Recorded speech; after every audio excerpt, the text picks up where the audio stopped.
늘 하던 대로 하트. 자, 따라하겠습니다. 하나님, 나의 심장으로 당신을 사랑합니다.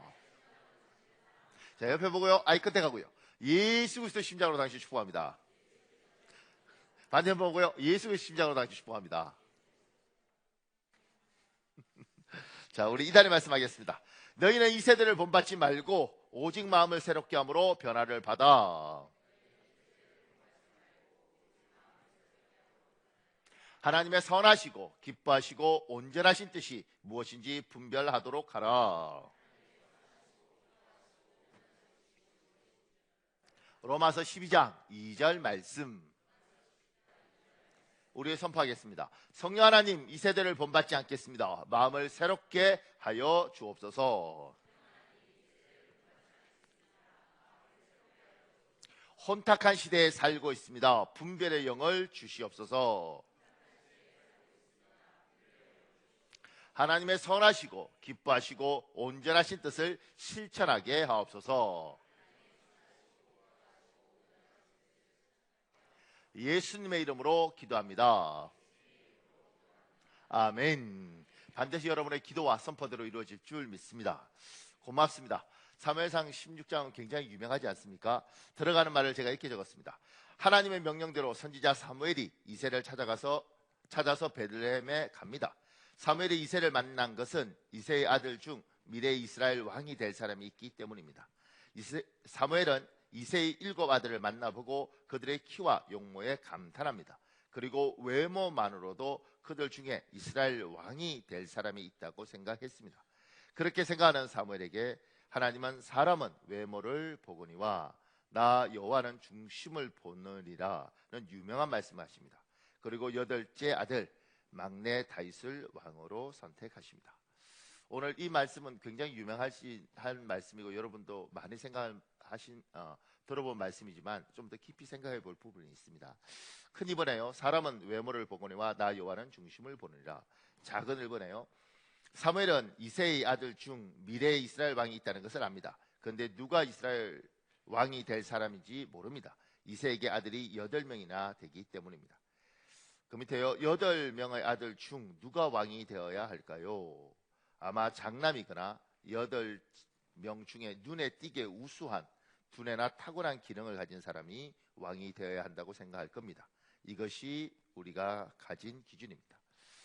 그 밑에요. 사람은 외모나 눈에 보이는 것을 기준으로 사람을 평가합니다. 눈에 보이는 것보다 눈에 보이지 않는 영적인 것에 무게 중심을 두고 사는 이스라엘의 영적 지도자 사무엘조차도 외모로 사람을 평가하는 한계에 갇혀 있습니다.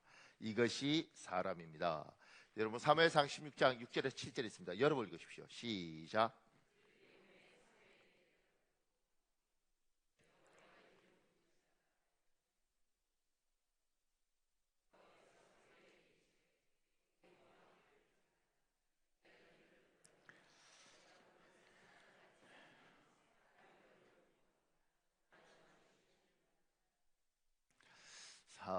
여기에 사람은 외모로 보지만 하나님은 뭐로 보느냐 이렇게 중심을 본다 그럴 때 제가 영어를 가져온 이유는 뭐냐면 The Lord looks at the heart예요.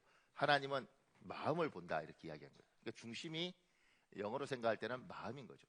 하나님은 마음을 본다. 사람은 한계가 있는 것 같습니다. 아니 한계가 있지요. 많은 한계가 있는데 사람은 결국은 눈에 보이는 것 갖고 판단하고 눈에 자기가 보는 그 수준 가지고 평가를 합니다. 그래서 옛날에 그 개그 프로 중에 제목이 인상 깊었던 프로가 있었는데 그게 뭐냐면 1등만 기억하는 더러운 세상이었습니다. 오래전 개그였는데도 불구하고 생각이 나더라고요. 왜냐하면 너무 와닿았습니다. 1등만 기억하는 더러운 세상. 우리나라는 은메달 기억 못해요. 동메달은 아예 메달 취급도 안 합니다. 그러니까 동메달이면 전 세계에서 3등 했는데 3등 필요 없는 겁니다. 은메달 따고 우는 사람들 많죠. 억울해서. 금메달 외에는 기억하지 않는 세상. 1등만 기억하는 더러운 세상. 사람은 눈에 보이는 것 갖고 평가하고 눈에 보이는 것 갖고 생각할 수밖에 없는 존재가 사람인 거예요. 더 웃긴 건 사무엘은 영적 지도자잖아요. 하나님 앞에 훈련 많이 받은 영적인 사람이라고요. 그럼에도 불구하고 이새의 아들 8명 중에 왕 선택했다고 해서 가서 보니 키가 크고 인물이 준수하니까 왕 되겠다. 얘 미스타 이스라엘이네. 그리고 선택하는 거예요. 이게 사람입니다. 여러분과 저는 그런 사람입니다. 영적인 지도를 받았든 훈련을 받았든. 제가 그 밑에 생텍쥐베리가 쓴 어린 왕자 유명하잖아요. 유명한 구절들이 있습니다. 제가 뭐냐면 보세요. 어른들은 숫자를 아주 좋아한다. 만약 어른들에게 새로 사귄 친구 이야기를 하면 어른들은 진짜 중요한 것은 하나도 묻지 않는다. 이 애의 목소리는 어떠니? 무슨 놀이를 좋아하니? 그 애도 나비를 수집하니? 어른들은 절대로 이렇게 묻는 법이 없다. 그 애는 몇 살이냐? 형제는 몇이니? 몸무게는 얼마냐? 그의 아버지는 돈을 얼마나 버니? 어른들은 기껏 이런 식의 질문을 할 뿐이다. 모두가 숫자에 관한 것들 뿐이다. 어른들은 그래야만 그 친구에 대해 잘 아는 것으로 생각한다. 그런 것으로는 친구의 진짜 모습에 대해서 아무것도 알 수 없는데도 말이다. 만약 어른들에게 창가에 제라늄 꽃이 핀 화분이 놓여 있고 지붕에는 비둘기가 살고 있는 장밋빛 벽돌로 지은 예쁜 집을 보았어요 라고 말하면 어른들은 그 집이 어떤 집인지 몰라 고개를 갸우뚱할 것이다. 어른들에게는 차라리 이렇게 하는 편이 낫다. 100만 프랑짜리 집을 보았어요. 그제야 어른들은 그 집이 어떤 집인지 알 수 있다는 뜻이 그렇다면 굉장히 훌륭한 집이겠구나. 집이겠는 걸 하고 감탄한다. 제가 이 생텍쥐베리가 쓴 저는 이번에 보면서 생텍쥐베리 이름이 그냥 늘 이렇게 봤는데 이렇게 긴 줄 몰랐어요. 앤토니, 마리, 쟁, 바티스트, 로제, 더 센트, 엑쥐베리 이렇게 저 처음 알았습니다. 두 번째는 이제 어린 왕자는 저는 어렸을 때 어린 왕자를 읽었는데 재미가 하나도 없었어요. 근데 나중에 이제 문학을 전공하면서 보니까 어린 왕자는 어른들을 위한 동화더라고요. 어른들. 그러니까 어른들의 입장에서 생각이 이제 완전히 굳어진 사람들에게 당신의 순수했을 때의 모습을 이야기하는 겁니다. 그러니까 우리는 숫자, 평가 이런 거 갖고 판단하는 거죠. 근데 이게 프랑스 이야기거든요. 그러니까 프랑스 사람이나 우리나 다 똑같은 거예요. 그 집이 어때? 굉장히 색깔이 예뻐. 그런 거 관심 없고 얼마야? 피 얼마 붙었대? 뭐 이런 거잖아. 그죠? 우리는 그렇게 관심 있습니다. 몇 평이야? 어디 있어? 뭐 땅값 오르는 데 있대? 요새 거기 땅값 내리는데 이렇게 우리가 생각을 하죠. 우리는 이런 식으로 평가를 합니다. 어느 학교를 나왔는지, 그가 돈을 얼마나 버는지, 무슨 차를 타고 다니는지 이거 갖고 다 평가를 하고 이게 사람이 가진 한계인 거죠. 제가 말하는 건 우리는 다 욕을 하는데 욕을 하면 안 되고요. 사람은 그렇다는 겁니다. 사람. 그러니까 교회도 어쩔 수 없는 것 같더라고요. 교회도 돈 많은 사람, 유명한 사람이 오면 갑자기 집사님들이 굉장히 다정해지고 그 앞에 자꾸 웃고 그리고 어디가 자랑해요. 우리 교회에 국회의원 있다. 막 이렇게. 우리 교회에 유명한 뭐 방탄소년단 있다. 이렇게 이야기하는 거예요. 그럼 이제 다른 교회에서 이렇게 말하죠. 우리 교회는 아무도 없다야. 이렇게 이야기하죠. 그러니까 사람은 이런 식으로 평가를 하고 그리고 거기에 의해서 생각을 합니다. 그래서 지금도 이제 목사님들하고 이야기해 보면 조그만 교회, 정말 개척교회 목사님들하고 얼마 전에 저희가 이제 내년에 고쳐줄 걸 부탁한 교회를 갔다 왔거든요. 선교위원장님하고 그다음에 이제 우리 장로님 중에 국내 선교에 관심 많은 장로님하고 장로님 두 분하고 제가 같이 갔다 왔는데 정말 허물어져 가더라고요. 이제 그런 데서 한 30여 명이 예배를 드리는 거예요. 그리고 유아실이 없어서 제가 보니까 식당 뭐 이런 비슷한 데에서 앉아 있고 그러니까 애가 엄마들이 4명이래요. 그러니까 애기 4명은 추운 데서 떨면서 예배 드리는 거예요. 그게 은혜가 아무리 많아도 거기 가겠어요? 우리 안 갑니다. 여러분과 저는 굉장히 좋은 시설이 있는 곳에 가고 싶지 주차장 잘 된 곳에 가고 싶지 은혜가 있다고 해서 그곳에 가고 싶지 않습니다. 왜냐하면 저도 갔으니까 춥더라고요. 그러니까 인간은 그렇다는 거예요. 사람은 그렇다는 겁니다. 옳다고 이야기하는 게 아니고요. 사람은 그럴 수밖에 없더라. 그러니까 우리 교회는 대한민국에 유명한 대법관 있는 사람들이 오면 안 돼요.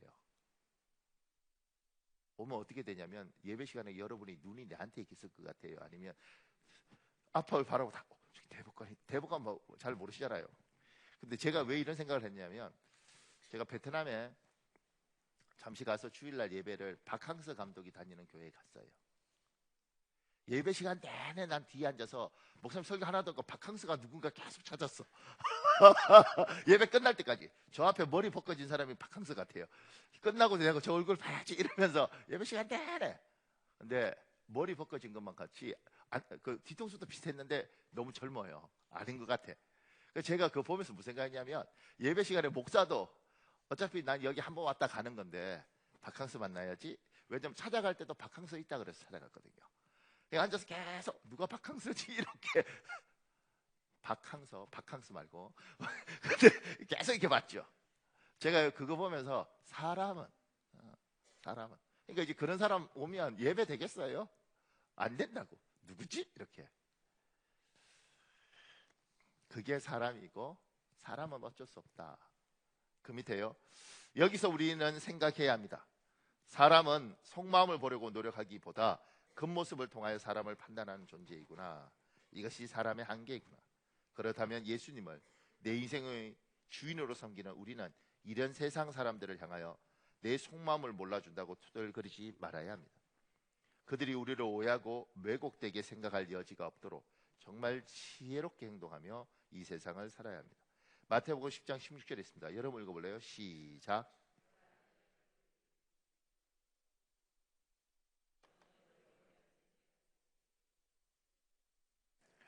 예수 믿는 사람들한테 이렇게 말해요. 비둘기처럼 순결한 것만 강조하는데 우리에게 하나님이 뱀처럼 지혜로우라고 이야기하셨어요. 그러니까 세상 사람들은 겉모습 보고 판단하는 겁니다. 그러지 않겠어요? 그러면 내 마음이 순수한데 뭐 이렇게 살지 말고 저들은 저렇게 옳다는 게 아니에요. 그렇게 본다는 겁니다. 그러면 그렇게 보고 그렇게 판단할 때 내가 어떻게 지혜롭게 살아야 되는지를 생각을 하라는 거죠. 굉장히 귀한 여자 선교사님이 계셨어요. 굉장히 공부도 잘하고 뛰어나고. 그런데 그 아버지가 이 여자 선교사님한테 이렇게 이야기하셨어요.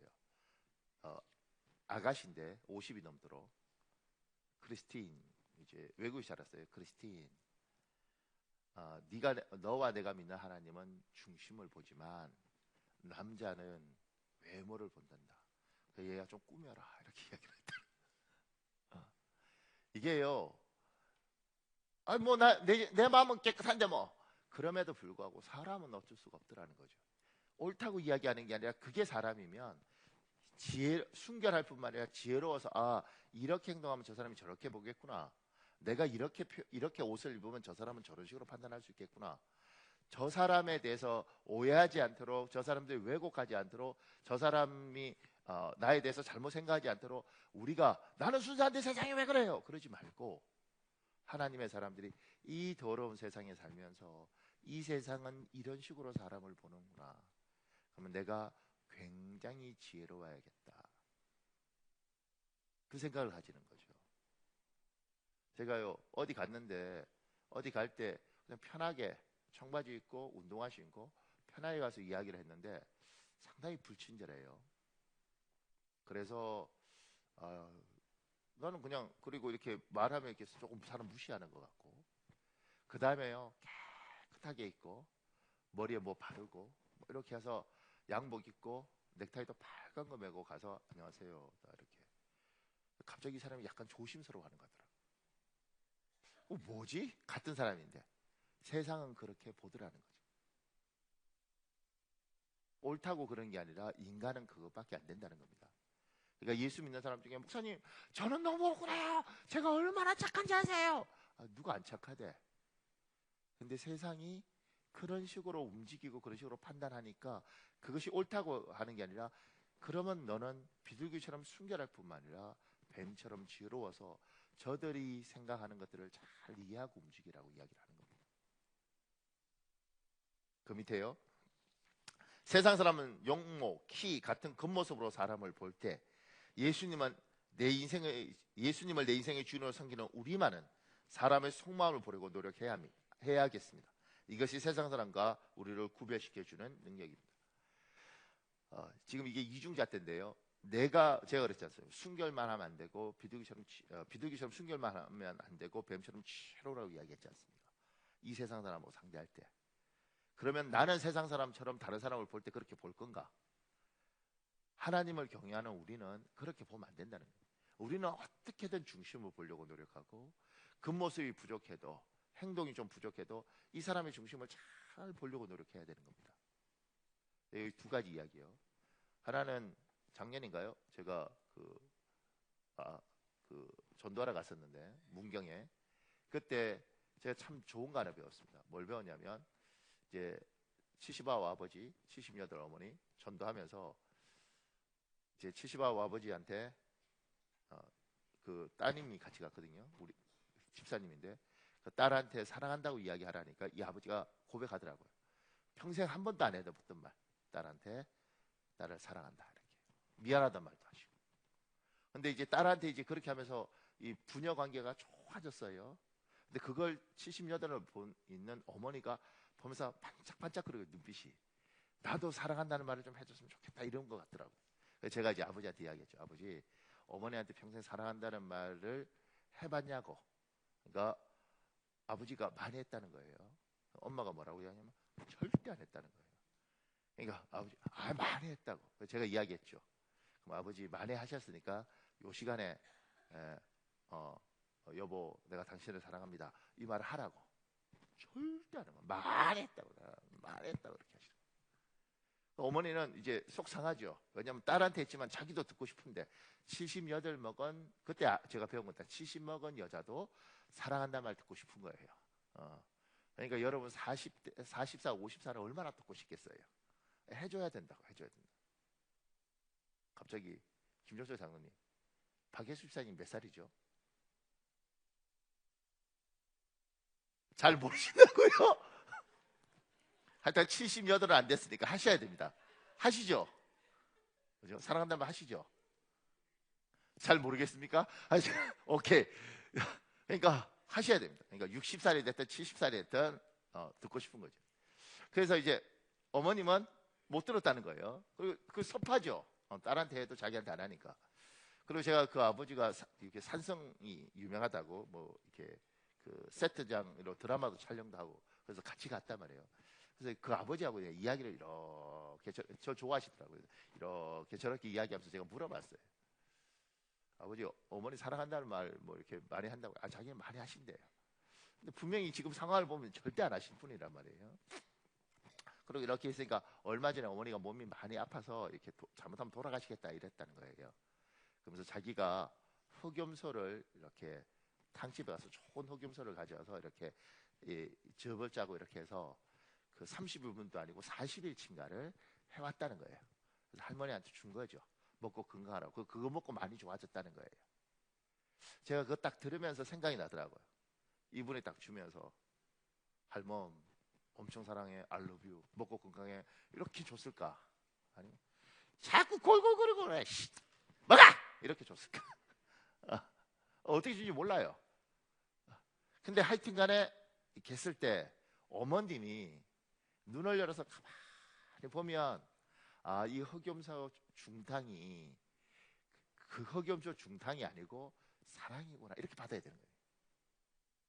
그러니까 이 사람이 이걸 할 능력이 없으면 보는 사람의 중심을 가만히 보고 사랑한다는 말을 못하고 이렇게 표현하는 거구나. 이게 사랑이구나. 그러니까 흑염소 먹을 때마다 사랑하는구나. 이렇게 스스로 하면서 살아야 되는 거지. 못하는 거 어떡하겠어요. 여러분이 안 되는 사람을 고칠 생각을 하지 말고 고쳐지면 얼마나 좋겠어요. 그죠? 그러니까 그 여러분이 눈을 열어서 그 중심을 보라는 거지. 이렇게. 이게 중심을 잘 보면 중심이 보입니다.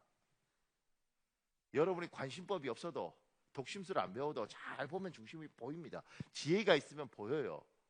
그걸 볼 때 이게 이거였구나 이렇게 가야 되는데 우리는 기아이 목소리로 무릎 꿇고 꽃다발 주면서 I love you 이걸 듣고 싶은 거지. 그런 게 아니라 그냥 보라고.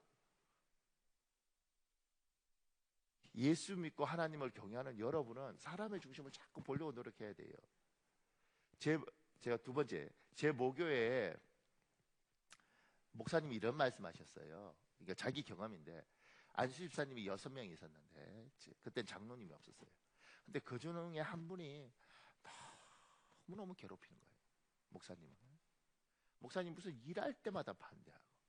목사님 늘 생각했다는 거예요. 아, 저놈의 안수집사가 없어졌으면 좋겠다. 저건 어떻게 일할 때마다 내한테 반대하고 정말 너무너무 골치 아프다고 생각한 거죠. 그래서 늘 기도했답니다. 하나님, 저 집사 우리 교회 떠나면 안 될까요?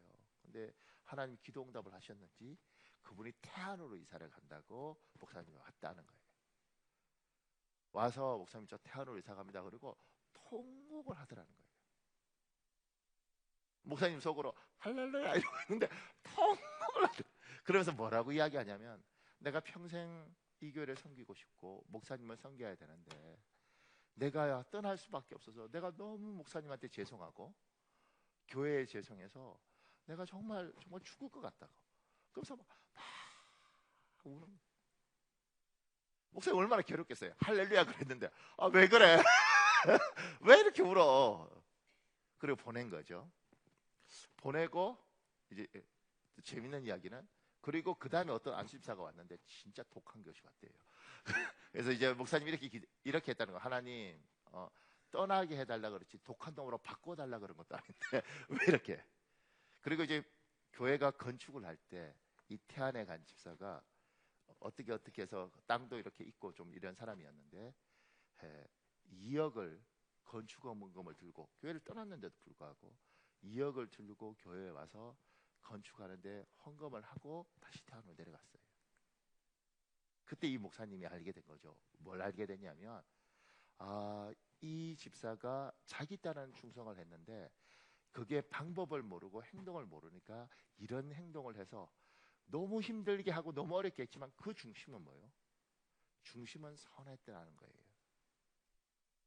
그 이야기를 제자인 저한테 하는 거죠. 이렇게 목회를 하면서 성도의 중심을 봐라. 그 사람의 행동, 모습 이런 것들을 보고 자꾸 너 저거 이상하다, 저거 왜 저래, 저 사람은 진짜 골치 아파 이렇게 하지 말고 중심을 자꾸 보려고 노력해라. 그러면 중심을 자꾸 보면 중심이 보이는데 그 중심이 선하면 행동이라는 게 많이 모나도 어떻게든 품어주려고 노력을 해라. 그래야 된다.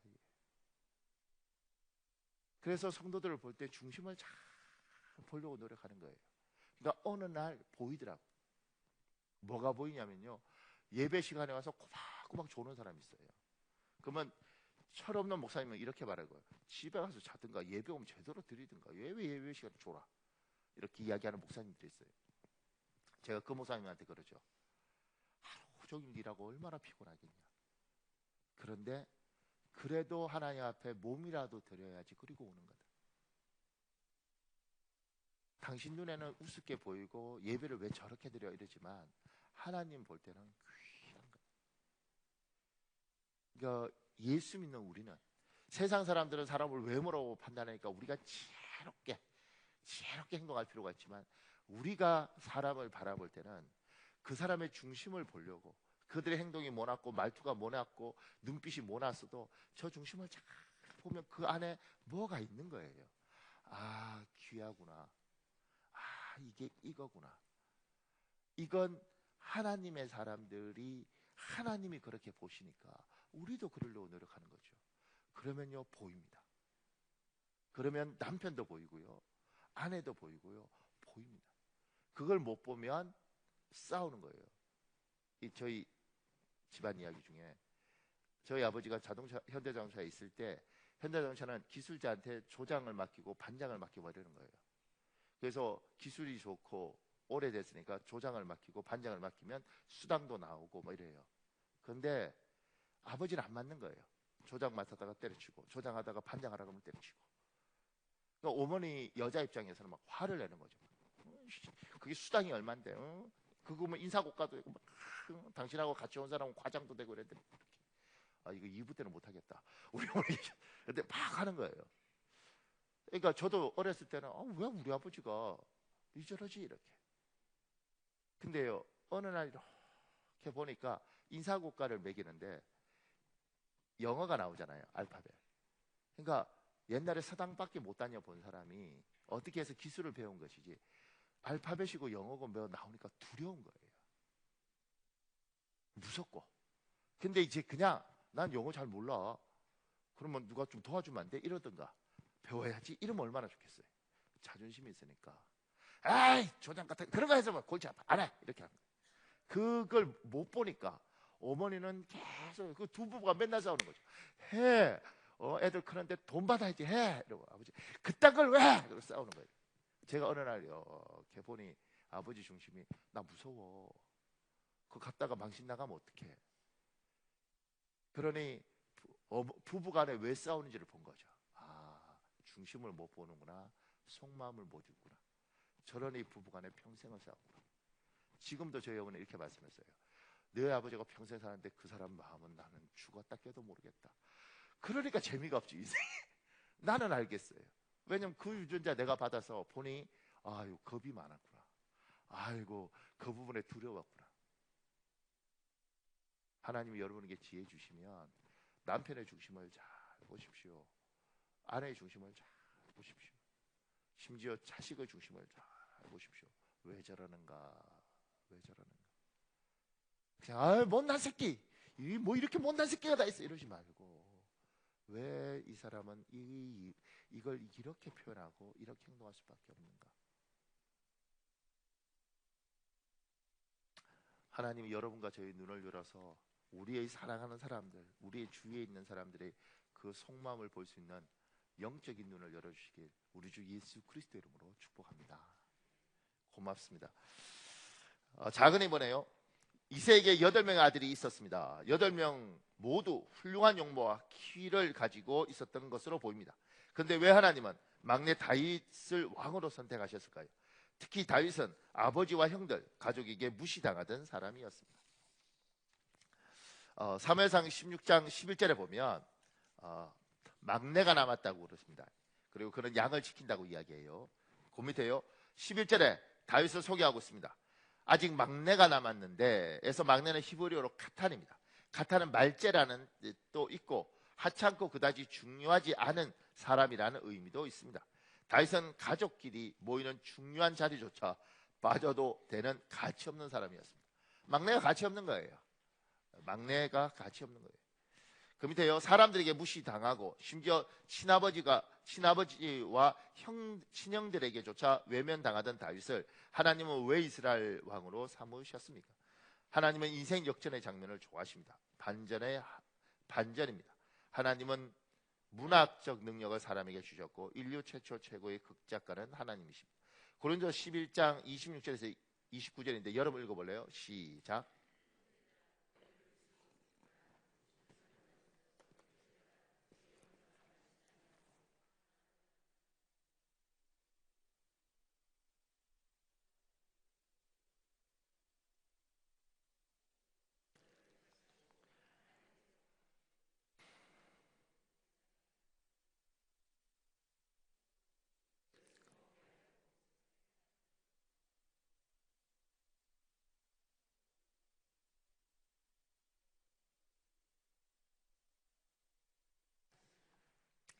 우리 하나님의 속성이 있습니다. 하나님 성품이 있죠. 선한 목자다 이렇게 말씀하시는 것처럼 하나님의 속성이 있는데 하나님은 우리에게 문학적 능력을 주셨죠. 여러분과 나는 하나님 형상이잖아요. 그 문학 중에서 그러니까 영화, 드라마 이런 것들이 매력이 있는 건 반전이 있습니다.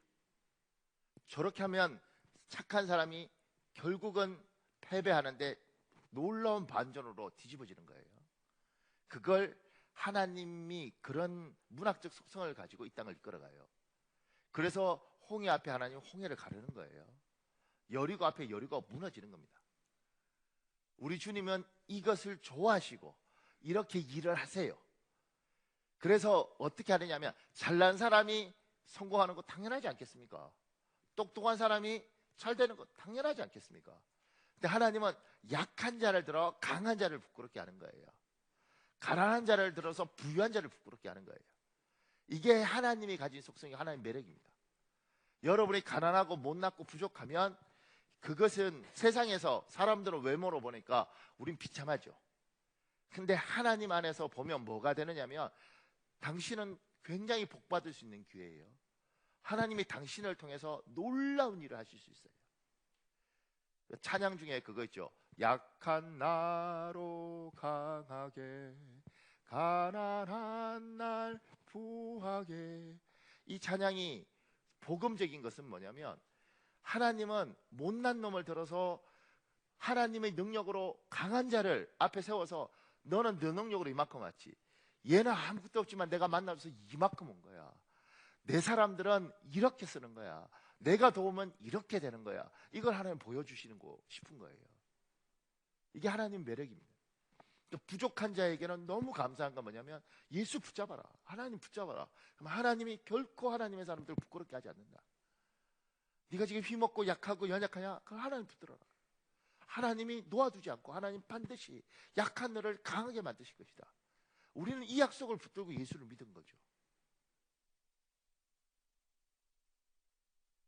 이 설교 들으면서 괴로운 사람 있죠. 아, 목사님 나는 잘 못 믿었네요. 나 굉장히 잘났는데.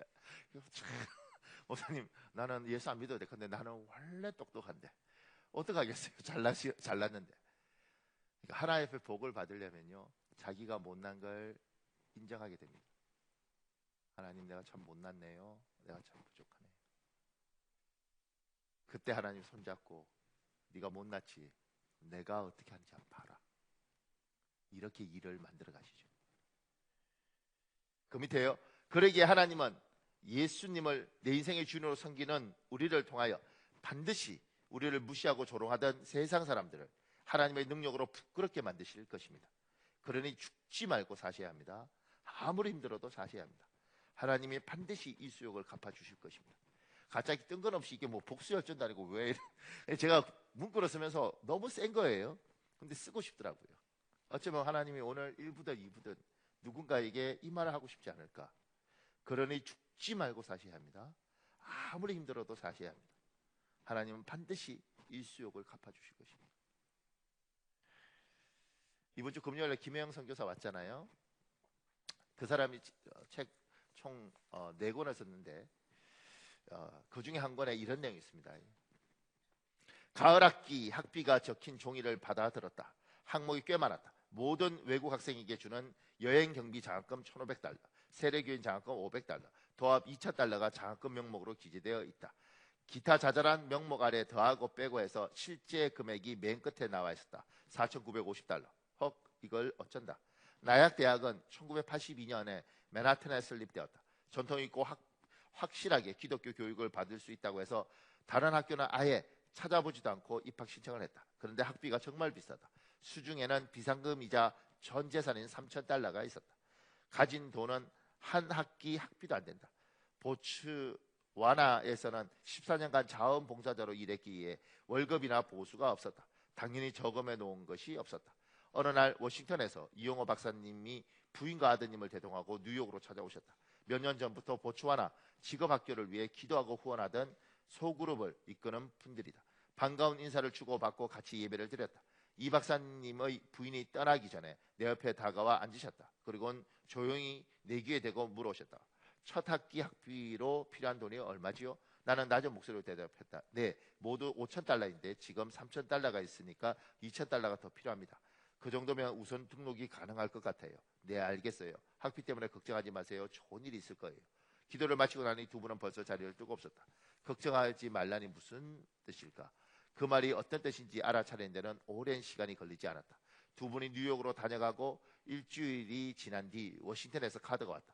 축복의 말과 함께 5,000달러짜리 수표 한 장이 들어있었다. 카드에는 한국에서 받은 유산이 있는데 그것을 처분해서 공부를 마칠 때까지 필요한 장학금으로 내놓겠으니 열심히 공부하라는 당부의 말이 적혀 있었다. 아무 말도 하지 못한 채 방으로 들어가서 1시간쯤 울었다. 이것은 무엇을 의미하는가? 그렇다. 앞으로 일을 하지 않고 공부만 할 수 있다는 말이다. 공부할 수 있다니 그분들의 사랑과 관심에 진심으로 감사하는 마음으로 하나님께 감사 기도를 올렸다. 두 분은 교육자로서 선한 일에 힘쓰며 한평생을 사셨다. 내가 필요한 공부를 해서 큰 일을 하게 되기를 진심으로 바란 것이다. 보내주신 5,000달러짜리 수표로 기한 전에 학교 등록을 무사히 마쳤다. 입학 당사자는 I-20 양식을 전해주었다. 그때부터 대학원을 졸업할 때까지 이 박사 부부는 언제나 새학기 등록 전에 학기당 5,000달러씩을 미리 보내주셨다. 보낼 때마다 더 많이 못 보내는 것에 미안해하셨다. 나는 진실로 나를 믿어주는 두 분의 사랑에 감격하고 감사하고 있다. 두 분은 학비뿐만 아니라 미국에 혼자 떨어져 지내는 나를 위해 때마다 선물과 카드를 뉴욕으로 보내주셨다. 나의 미국 유학이 가능했던 데는 진실로 이 박사님 부부의 도움이 컸다. 남은 평생을 사는 동안 결코 잊을 수 없는 큰 은혜를 입었다. 이렇게 이 두 분에 대한 글을 쓰면서도 조심스럽고 감동하는 마음이었다. 학비가 해결되었다. 그러나 학비만 해결된다고 공부할 수 있는 문제가 아니었다. 최소한 거주해야 할 공간이 있어야 하고 매일 먹고 살아야 공부도 할 수 있다. 물론 교통이며 교재비를 비롯해서 매달 크고 작은 비용이 들어가는데 이것을 어떻게 해결할 것인가. 이러한 가운데 휴스턴에서 기쁜 소식이 날아왔다. 보츠와나 직업학교 개발 사업의 후원자로 도움을 주고 있던 휴스턴의 한인교회에서 나의 유학을 위해 매달 $500를 책정해서 보내주겠다는 약속이었다. 보츠와나를 후원하던 소규모 그룹의 청년들도 이제 막 이민을 와서 힘들고 어려운 외국 생활을 하던 사람들이었다. 그들이 매년 꼬박꼬박 모아서 보내준 돈은 내 한 달 생활비가 되었다. 유학 초기에는 교회 안에 있는 임시 게스트하우스에서 공짜로 숙식을 하게 됐다. 1년 반이 지나서 독립하라고 할 때 이선혜 박사님을 만났다. 그녀는 방을 찾고 있다는 내 말에 지금 당장 빈 방이 있다며 혜영씨 집세는 다 받기가 그래서 내가 10% 깎아주기로 했고 우리 남편이 다 받으면 안 된다고 해서 또 깎았어요. 2006년 8월 달에 그 집으로 이사해서 공부하는 동안 내 집처럼 지냈다. 매월 렌트비를 낸다고는 했지만 박사님께서 먹을 것을 갖다 주시고 이모 저모 챙겨주시고 필요한 것을 대신 나서서 해결해 주시는 그 보살핌에 비하면 아무것도 아니었다. 이 집도 공짜로 살고 나온 셈이었다. 오히려 소정의 렌트비를 받아주신 것은 내 자존심을 위한 지극한 배려였다고 믿는다. 이분이 미국에 7년인가 유학했는데 장학금만 2억을 받았답니다. 2억을. 안 놀라는군요. 고맙습니다. 나도 기대 안 했습니다. 그러니까 이번 주 와서 보니까 요만하잖아요, 그죠? 그런데 이제 이 사람 인생 뭐 태어나서 3일 만에 아버지가 딸려는 필요 없다고 던졌는데 그리고 척추가 잘못되면서 뭐 키도 안 자라고 초등학교 졸업하고 더 이상 공부도 안 시키고 그랬던 사람이 하나님의 은혜로 정말 기농올림픽에서 뭐 금메달 3개 따고 이렇게 아프리카 자원봉사하다가 미국에 나약대학 나오고 그 다음에 이 사람이 이제 대학원을 콜롬비아 대학원을 나왔습니다. 사회복지학인데 그게 하버드보다 더 좋더라고요. 아이비리그 대학이고 그렇게 공부한 거예요. 그리고 아프리카를 위해서 봉사하고 이 사람이 하는 인생이 그런 거잖아요. 아무것도 볼 거 없고 자기 엄마도 너 같은 게 태어나서 너 때문에 아버지 죽은 거다. 너 때문에 우리 집안에 이렇게 된 거다. 뭐만 있을 때마다 그랬던 사람을 하나님이 잡아서 그에게 그 선생님이 그렇게 이야기했다고 그러지 않습니까? 혜영이가 이 땅을 살아가려면 친구가 필요한데 예수님이 친구가 되어주면 이 험한 세상을 살 수 있다. 그래서 정말 예수 그리스도를 만났고 그 예수 그리스도가 약한 그리고 가난한 그리고 힘없는 일을 세워서 하나님께서 뒤집어 놓으신 거죠. 굉장히 똑똑합니다. 제가 같이 공부하면서 이렇게 저렇게 이야기하면 클리어합니다. 머릿속이. 하나님이 특별한 지혜를 준 거예요. 하나님은 이걸 원하십니다. 못나고 어려운 사람들 중에 하나님께서 붙잡고 이렇게 반전의 하나님. 그래서 다윗을 세운 것이죠. 누가 봐도 엘리압 오케이, 엘리압이면 왕대, 저 정도면 되는 거야, 저 정도면 잘할 수 있어, 이게 아니고 못난 것. 저 집에서 제일 못난 저게 왕이야? 막내잖아. 형들에 비해서 키도 적잖아. 왜 쟤야? 그를 통해서 하나님이 반전을 일으키는 거죠. 내가 못났으면, 내가 부족하시면 감사하십시오, 찬양하십시오. 그리고 생각하십시오. 하나님, 내가 부족합니다. 도와주십시오. 살려주십시오. 내가 당신 붙들고 있을 수 있도록 붙들어 주십시오. 잘난 사람은 절대 그렇게 기도할 필요가 없습니다. 왜냐하면 잘났으니까 그냥 자기가 하면 되는 거예요. 부족한 사람들은, 하나님 없는 사람은 부족하니까 스스로를 자학합니다. 예수 믿는 부족한 우리는, 주님 살려주십시오. 도와주십시오. 당신 붙들고 이기겠습니다. 지켜주십시오.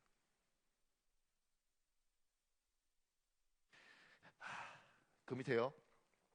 그러기에 예수님을 내 인생의 주인으로 섬기는 우리 중에 가난하고 어려운 상황 가운데 성공한 사람은 결코 자신을 자랑하지 않습니다. 교만하지 않습니다. 다른 사람을 함부로 대하거나 무시하지 않습니다. 우리가 노력했지만 우리의 능력이 아니라 하나님의 능력으로 이만큼 왔기 때문입니다. 고린도후서 11장 30절에 있습니다. 여러분 읽으십시오. 시작.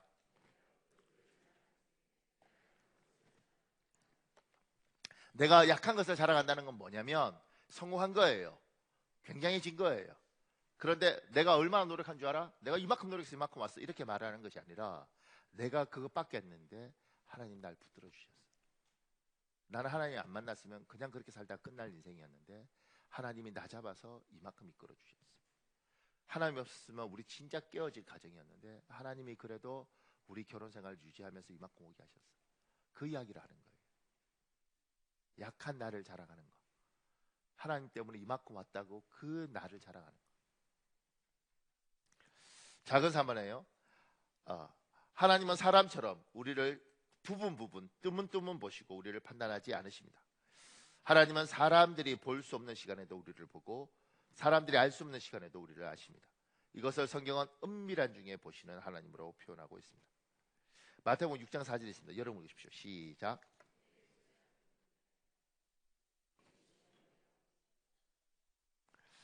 하나님은 은밀한 중에 보십니다.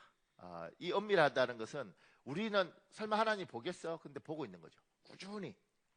옛날에 그 카네기 부인, 와다나베 부인 이런 거 있었습니다. 그게 뭐였냐면 백화점에서 주차 요원들이 주차를 제대로 하는지, 물건 진열이 제대로 됐는지, 친절한지 그걸 알아보기 위해서 사람을 고용해서 모니터하는 거예요. 그 모니터 요원들이 와다나베 부인, 카네기 부인 이런 거였습니다. 그 고사가 있거든요. 거기에 대한. 이게 어쩌다 한번 보고, 오늘 잘했네? 오케이, 너는 인사고가 최고. 이렇게 하는 게 아니고요. 하나님이 은밀한 중에 꾸준히 우리를 보고 있는 겁니다. 우리가 하나님 인식 못할 때도 하나님 우리를 보고 계신 거죠. 다윗은 그렇게 보고 있던 하나님이 선택하신 겁니다. 그 밑에요. 은밀한 중에 보시는 하나님이 다윗의 모습을 보았습니다. 성경 말씀에 따르면 하나님이 다윗의 중심을 보셨습니다. 사람의 중심은 아무도 보지 않는 곳에서 평소에 자신이 하는 행위입니다. 이것이 바로 나의 중심입니다. 우리 사무엘상 17장 34절 35절에 있습니다. 여러분 읽어볼래요? 시작.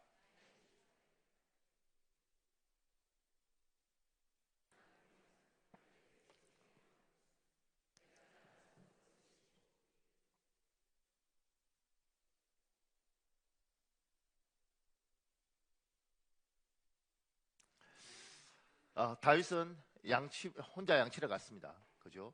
근데 이를테면 너 막내니까 너 양이나 쳐. 그랬을 때 어떻게 쳐야겠어요? 곰이나 사자가 와서 양 물어가면 내 양인가 아버지 양인데 에이고 잘 죽었다. 너 왜 양을 막내 보잘것없는 게 치는 게 양이 그렇지 그럼 잘난 형 시키든가 이래야 되지 않겠어요? 근데 못났다고 덜판에 갖다 놓고 잔치할 때 부르지도 않고 그럼에도 불구하고 이 사람은 참 충실했던 거죠. 형들보다 못나도 형들보다 키가 작아도 성실했던 겁니다. 부지런했던 거죠. 심지어 죽어가는 곰의 이 속에 있는 그것도 찾아서 자기 양을 데려오는 겁니다. 하나님이 보고 있었던 거죠. 얘 괜찮다. 얘 괜찮다. 중심을 본 거예요.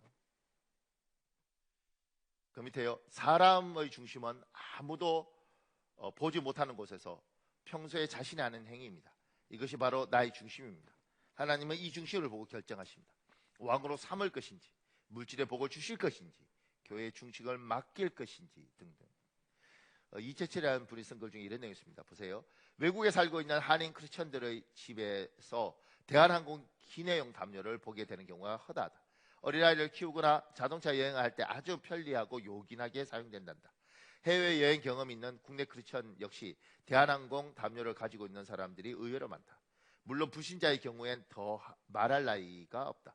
서로 어울려 카드놀이 하거나 화투를 칠 때 깔판으로서 안성맞춤이란다. 어떤 사람은 자기 집에 대한항공 담요가 3장이나 있음을 자랑하기도 했다. 대한항공을 타면 기내 담요에 붙어있는 조그만 안내문이 눈길을 끈다. 사용 후 기내에 두고 가시기 바랍니다. 이 담요는 기내용입니다. 가져가지 마십시오. 나는 여러 나라 비행기를 타보았다. 그때마다 비행기 속에 비치되어 있는 담요를 유심히 바라보곤 한다. 그리고 대한항공을 제외한 그 어떤 나라의 비행기에서도 가져가지 말라거나 두고 가라는 안내문이 기착된 기내 담요를 본 적이 없다. 우리나라보다 경제적으로 훨씬 뒤떨어진 남미의 브라질, 중동의 터키, 동남아의 태국, 심지어 아프리카의 모로코 비행기의 기내용 담요도 마찬가지였다. 적어도 나의 여행 경험상 그런 안내문이 부착되어 있는 기내 담요는 대한항공이 유일하다. 이로 미루어 한국 승객들이 대한항공 담요를 얼마나 많이 가져가고 있는지를 능히 짐작할 수 있다. 대한항공 담요를 기내에서 사용한 뒤 비행기에 그대로 두고 내려야 한다는 것은 사회적인 약속이다. 이것은 대한항공의 재산이기 때문이다. 그럼에도 유독 대한항공만이 안내문을 붙잡게 할 정도로 많은 한국인들이 대한항공의 재산인 담요를 가져가고 있다면 우리 민족이 그만큼 사회적 약속을 경홀히 여기고 있다는 반증이 아닐 수 없다. 여기에서 불신자의 경우는 논외하고 크리스천인 우리끼리 한번 곰곰이 생각해보자. 상당수의 크리스천들이 대한항공 담요를 가져올 때 승무원이 보는 앞에서 태연히 자기 가방에 넣었겠는가? 혹시 알지도 못하는 주위 승객들 보란 듯 공개적으로 넣었겠는가? 절대로 그렇지 않을 것이다. 누구도 보지 않는 기회를 포착하여 아무도 몰래 넣었을 것이다. 왜 그렇게 해야만 했을까? 그 이유는 너무나도 간단하다. 그 순간 말은 하지 않아도 자신의 행위가 도적질임을 알기 때문이다. 문제는 그처럼 남몰래 도둑질을 하고서도 그 순간이 지남과 동시에 자신이 도둑이라는 사실 자체를 전혀 자각하지 못한다는 것이다. 이것은 식당에 밥을 먹으러 갔다가 그 집의 예쁜 방석을 슬쩍 집어오고서도 아무 거리낌 없이 태연히 살아가는 것과 같다. 그렇다면 이것은 단순히 대한항공 기내 담요 한 장에만 국한된 문제가 아니다. 남몰래 대한항공 담요를 훔쳐오는 자가 아무도 보지 못하는 곳에서 과연 하나님의 말씀대로 살 수 있겠는가? 그가 무엇을 행하든 그 행위가 늘 진실할 수 있겠는가? 그가 정직한 세금을 납부할 수 있겠는가? 그가 자신의 배우자나 자식 혹은 동료 앞에서 신실한 크리스천으로 살아갈 수 있겠는가? 사회적 약속을 그처럼 경시하는 자가 보이지 않는 하나님과의 약속에 충실할 수 있겠는가? 그 대답은 회의적일 수밖에 없다. 독일 슈투르가르트에서 청년들을 만났을 때의 일이다. 그 자리에서 대한항공 담요에 대한 언급을 했다. 집회 마지막 날 서로 깨달은 바를 나누는 시간, 한 청년이 마이크 앞에 나와 다음과 같이 고백했다. 저는 어젯밤 한잠도 자지 못했습니다. 꼬박 밤을 새운 셈이지요. 왜냐하면 저희 집에 대한항공 담요가 2장이나 있기 때문입니다. 다른 청년들 집에 가면 을에 대한항공 담요가 있기에 저도 가져온 것이죠. 문제는 저는 신학도라는 겁니다. 이곳에서 계획한 공부를 끝내면 저는 한국으로 돌아가 신학자나 목회자로 평생 살 사람입니다. 그런데도 단지 남이 한다고 해서 타인의 것을 도둑질하고서도 자신이 도둑이라는 사실조차 깨닫지 못하고 살아왔습니다.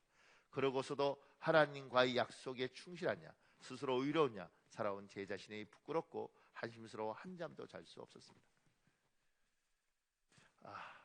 대한항공 거만 훔치겠어요? 아시아나 것도 훔치죠. 가보면 많아요. 근데 요새는 안 하더라고요. 요새는 잘 안 하는데 옛날에는 무조건. 그래서 우스갯말로 원래 그거 가져가는 거야 이렇게 이야기도 했어요. 실제 덮어보면 따뜻하거든요. 하나님은 이건 이제 사람끼리 이야기잖아요. 하나님은 보고 있다는 거죠. 하나님은 은밀한 가운데 누군가는 추운데 떨면서 기도하고 있습니다. 누군가는 그래도 하나님을 위해서 선교비를 내고 그리고 조금이라도 누군가를 도와주기 위해서 자기 수적의 돈을 잘라서 누군가에게 보내고 있습니다. 교회도 모르고 목사도 모르고 주의도 몰라도 누군가는 하나님이 보고 있을 때 참 예쁜 행동을 하고 있는 겁니다. 다윗은 아버지도 모르고 형들도 모를 때 그 가운데 예쁜 행동을 하고 있었죠. 하나님이 어느 순간인가 은밀한 중에 보던 주께서 네가 왕이 되었으면 좋겠다. 네가 왕이 되었으면 좋겠다. 그렇게 사는 너는 이스라엘 왕이 되면 내 백성이 행복하겠다. 그래서 왕으로 삼으신 거죠.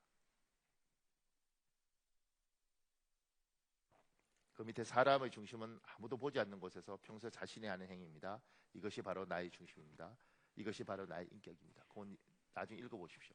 우리 시간에 기도할 수 있는 시간이 그래도 제법 있거든요. 한 10분. 하나님은 중심을 보십니다. 그리고 주께서는 은밀한 가운데 보고 계십니다. 하나님 미안합니다.